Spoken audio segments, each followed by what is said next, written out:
Already is now time for our next presenter. I'd like to introduce James Sandefur from Georgetown University, presenting Analyzing Population Growth and Developing Sustainable Harvesting. So I pass it on to you now. Okay, thank you. And thank you all for coming. I'm happy to have this opportunity to share with you. So population growth models and sustainable harvesting are two things that I've really been fascinated with and studied for a long period of time, and I continually learn new things about them. And so I'm really going to throw, I think, a lot of information at you now. So please, if I go too fast, slow me down. But it's something that I find it both mathematically interesting, and the sustainable harvesting is an important issue these days, especially in a number of areas. I normally thought about it in the fishing industry.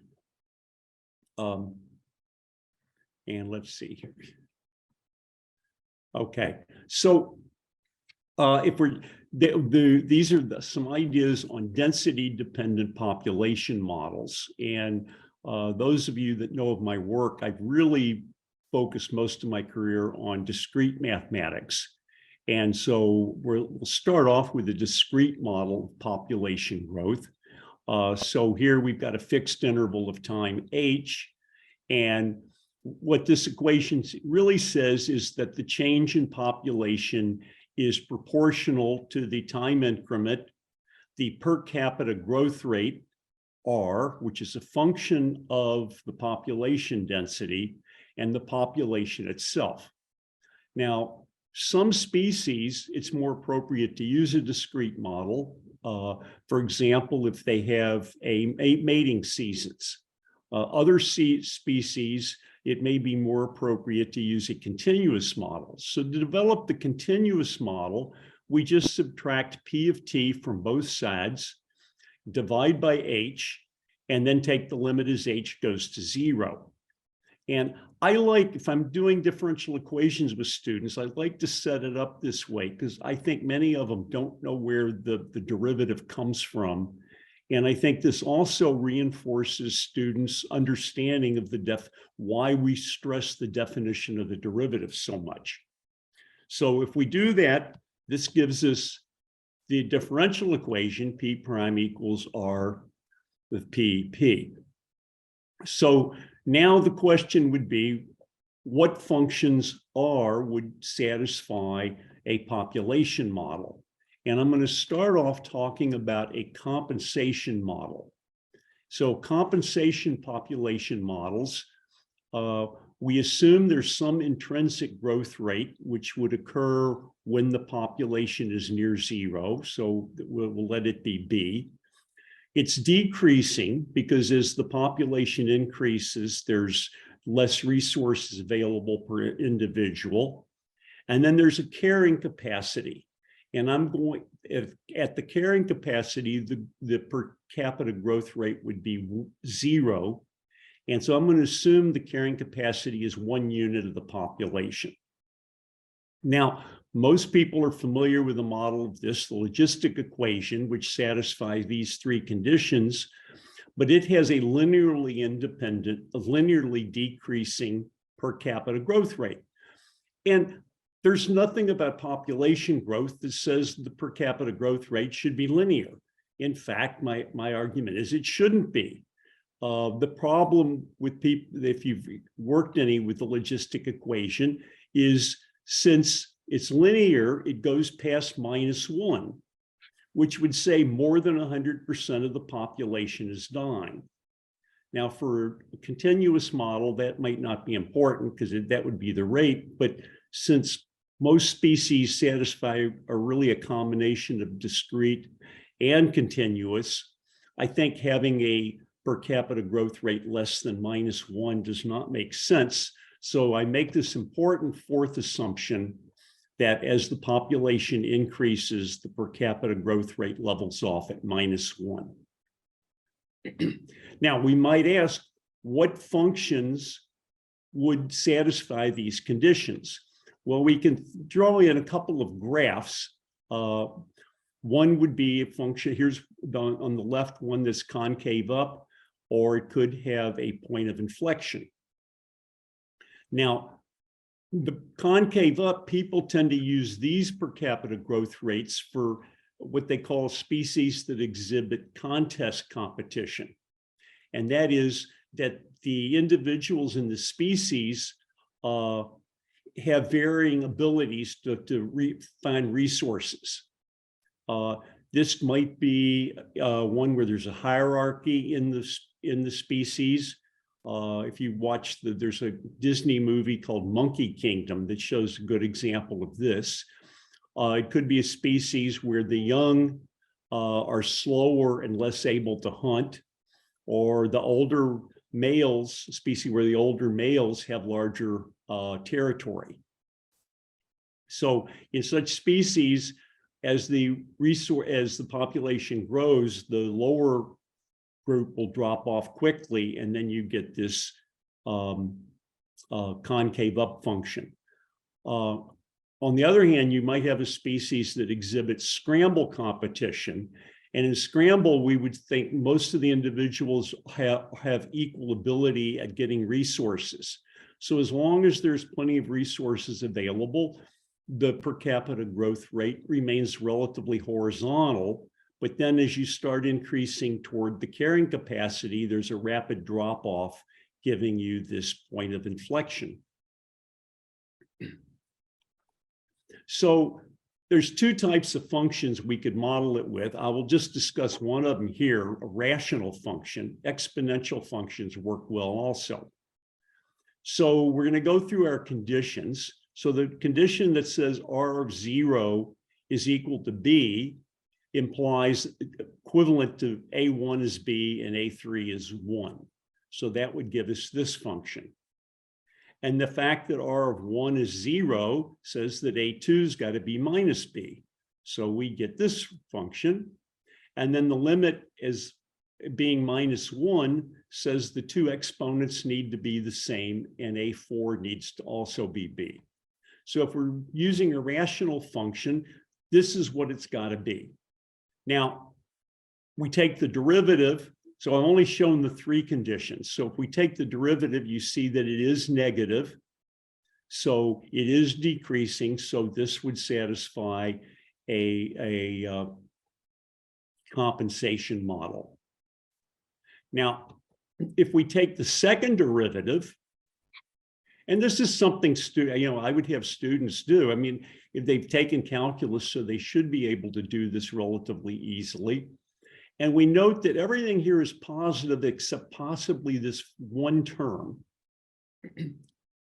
And if j is less than or equal to 1, that term will also be positive. This function is concave up and would model contest competition.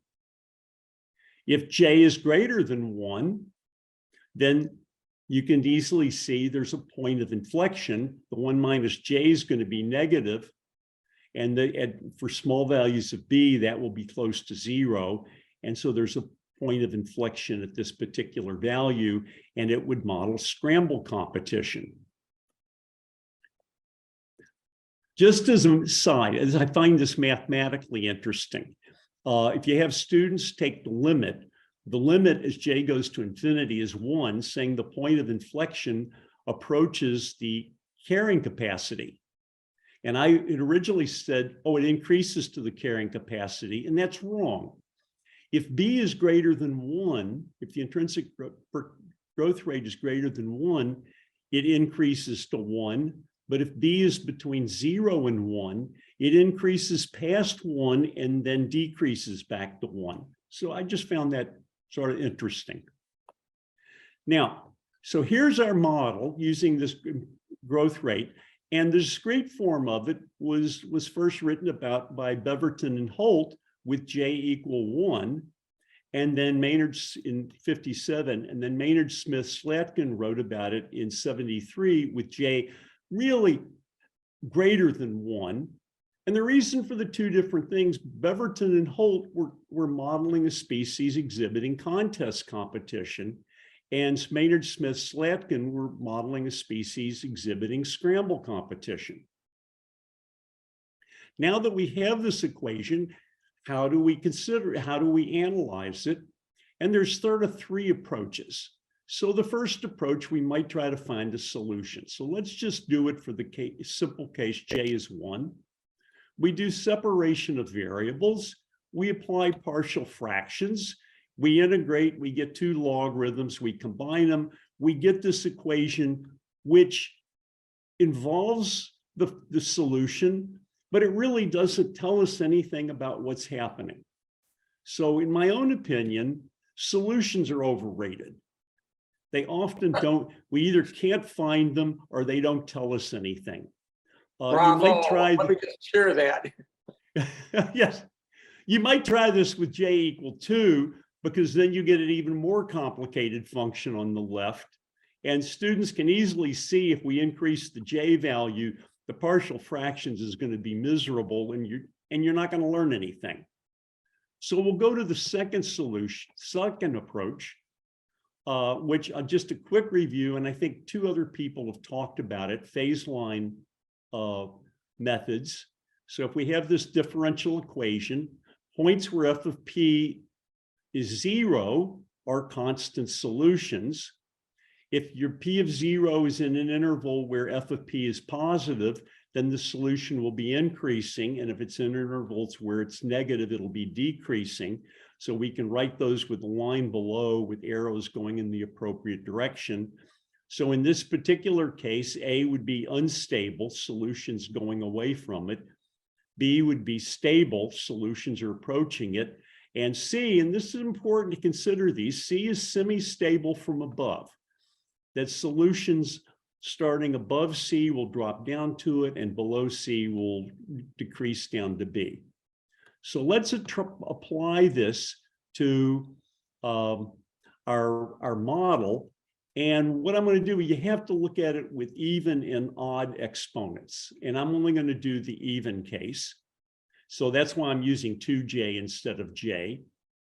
It's easy to factor. You can see that there's three values where it's 0, -1, 0, and 1. And then it's easy to analyze that and see that if p of 0 is less than -1, the solutions will increase. If solutions are between -1 and 0, they decrease. 0 and 1, they increase, and greater than 1, they decrease. That's a population model, so we really only need to consider the right side, but it was easy to do the whole thing. So we can see that the phase line approach gives us much more information than actually finding the solution. Now, the third approach is doing approximate solutions. So we can go back to the discrete model where we just use a small value for the H, and we will get solutions that approximate the continuous solution, the solution to the differential equation. And here you can see the difference between a scramble species and a contest species. The scramble species often approach equilibrium quite quickly, whereas the contest, which often are predators, approach equilibrium much more slowly. So it's saying we need to, when we're considering a particular species, we need to think about which model is the most appropriate. Okay, so I promised people that I would talk about harvesting, and Victor talked about constant harvesting yesterday. And the problem with constant harvest is, as the population drops, there may not be enough there to continue a constant harvest. So this is called the constant effort harvest. So if you consider you're in a particular area, you've got time to cover a certain percentage of the area, so you can harvest sort of the same percent of the species each time period. So here what we're doing is assuming that the harvest is a certain fixed percent of the population. So here's our equation with the harvesting in there. We factor it. We're going to use the phase line approach. So the phase line approach says the equilibrium values will be where that's function 0, which is at p equals 0. and at the solution to RFP equals H naught. So here would be an RFP function with intrinsic growth rate of 0.4. There's a harvest rate of 0.3. Where they intersect will be the equilibrium population size. Now, from this, you can see a general principle. Our harvest rate, for there to be an point of intersection, the harvest rate has to be smaller than the intrinsic growth rate. So that's a general principle in the harvesting. If we harvest higher than the intrinsic per capita growth rate, we're going to harvest the species to extinction. Now, here's our function using the same one as before. And what I've done is drawn in several different lines for the harvest. So in the first case, the orange line, the harvest rate was 0.2. So we can draw that line in, and then you can visually take the function, subtract that line, and it just mentally do your phase line analysis, and you will get that the point of intersection is the stable equilibrium and 0 is an unstable equilibrium. And in this case, the stable population size would be 0.65, and then the sustainable harvest would be 0.13. That's 13% of the carrying capacity. Now, if we increase our harvest rate to 35%, that would be the red line. What the point of intersection is equilibrium population of 0.3, sustainable harvest of 0.105. So we're spending more time and effort harvesting, and yet our sustainable harvest has gone down. So we're spending more to get less. So we get a second principle. If we want to maximize our sustainable harvest, we want the line to go through the maximum of the blue curve.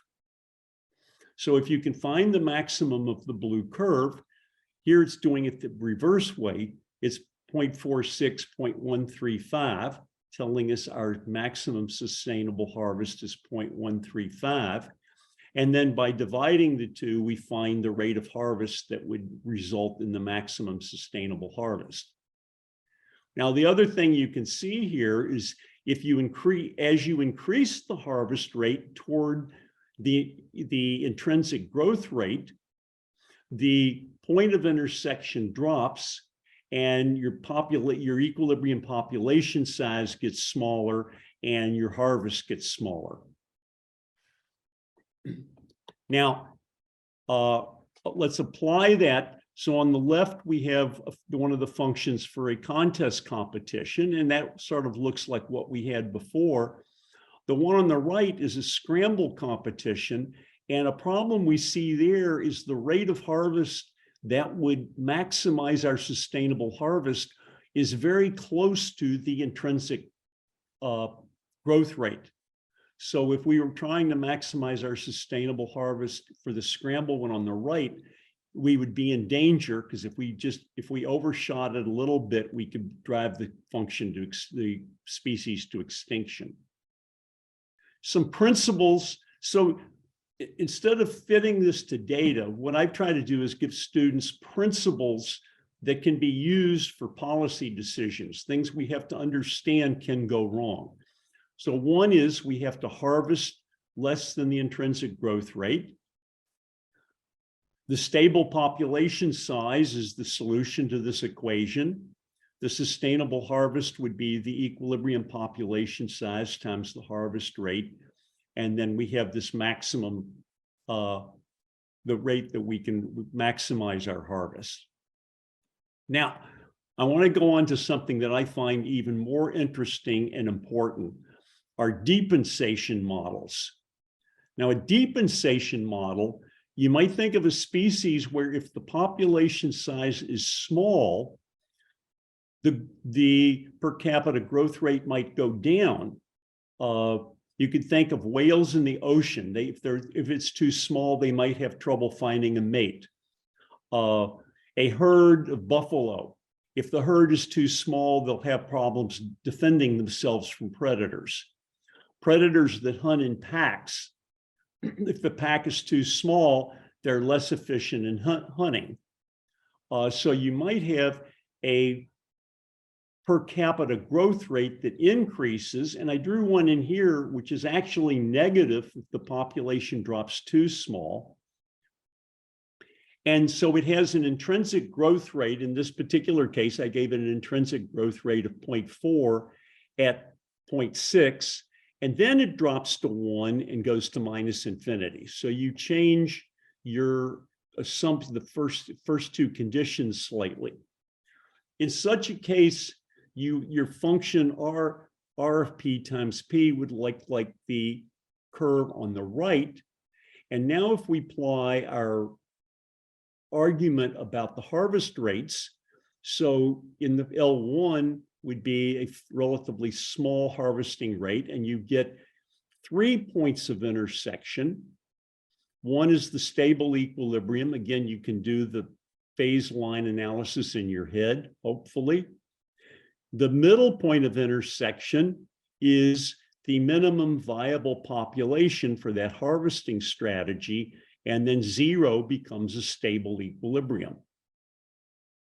Now, for a depensation model, what you can see from this graph is the rate that maximizes your sustainable harvest is very close to the per capita of the intrinsic growth rate.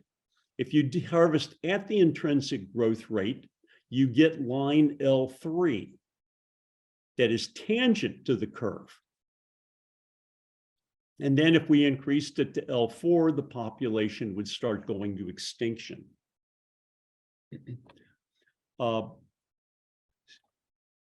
And you can see it on the left graph. If you look at the solutions, as we increase the H value, you go from 2, the two values get closer together, and then you get the 1 and then 0.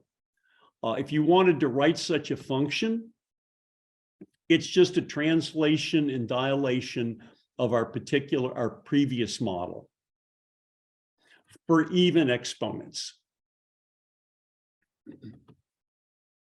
Now, to point out the problem with the depensation model, in the upper graph, I did 3 approximate solutions where the harvest rate was 0.39. It was close to the intrinsic growth rate.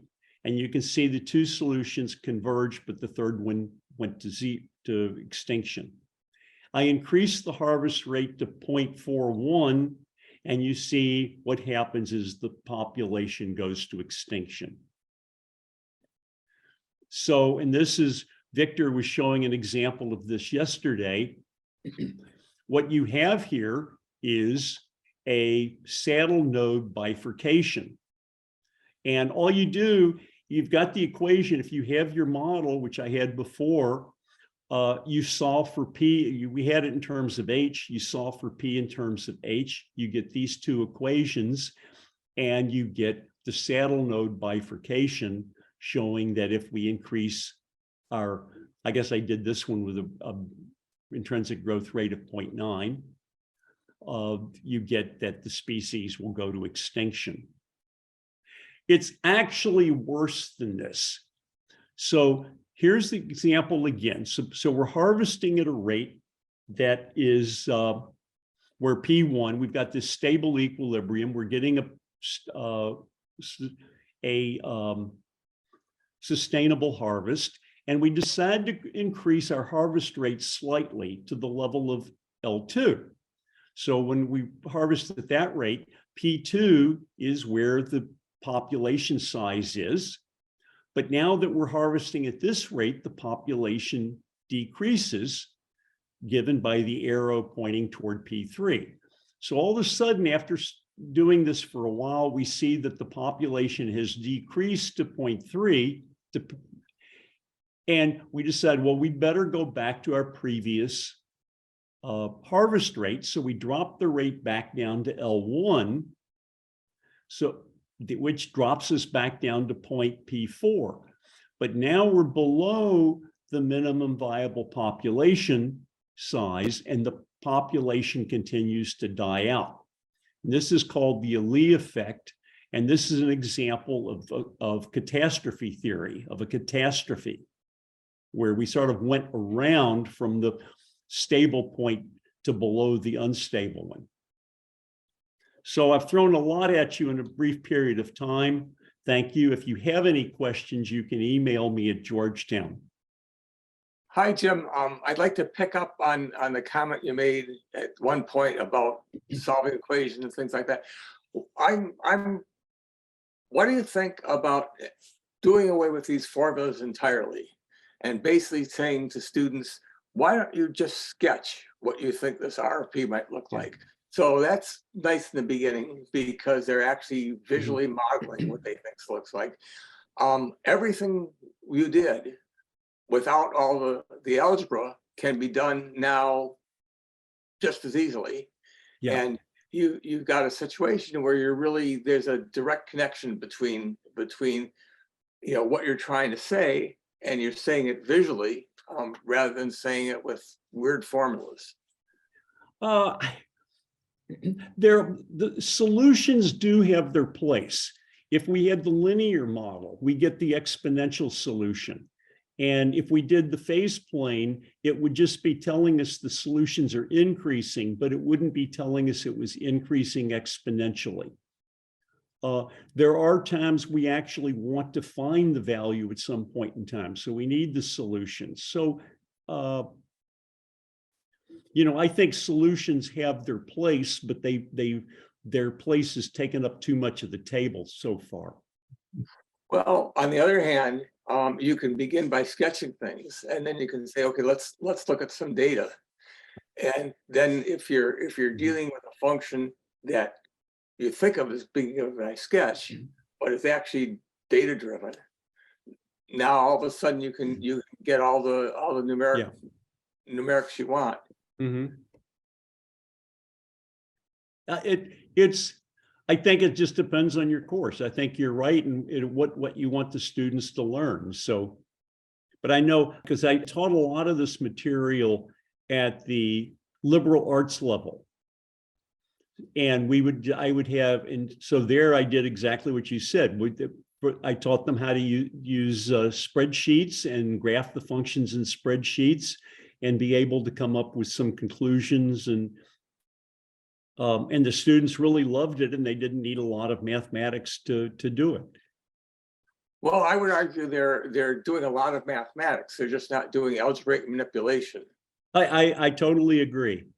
Oh, and people are interested. So a lot of these ideas came from a paper that I'm writing for submitting to the Simiad Journal on differential equations. So I have a draft, and anybody that's interested, I can send them a draft of that paper.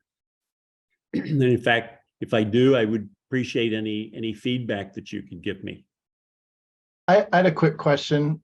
Sure. So your modeling makes a prediction that predator type species with contest competition versus prey type species with scramble competition, that the scramble species are more sensitive to overharvesting in the sense that it's easier to make a mistake. Are there examples of actual like real life situations where we see that pay out, that when we harvest a predator species, it's less sensitive to overharvesting than predator type species, or scramble contest more appropriately? Yeah, not that I know of. And in fact, I was playing around with these, and that was like today I was like, oh, I should put in a graph of the prey type species. And I went, oh, that's interesting. So I sort of threw that graph in there at the last minute today. I think usually these models, well, I'm trying to think. So anchovies, which I'm assuming you would think of as a prey type species, and so they were overfished and are just now recovering. The Peruvian anchovy market stock just collapsed. So there probably are some examples where that's happened, now that I think about it. Any other questions? Okay, well, I think it's about fact, 2 minutes past dinner time. So thank you for coming, and I appreciate your attention. Thanks very much. Great talk. Appreciate it. Thank you. Thank you so much, everyone. Bye all. Bye. Bye.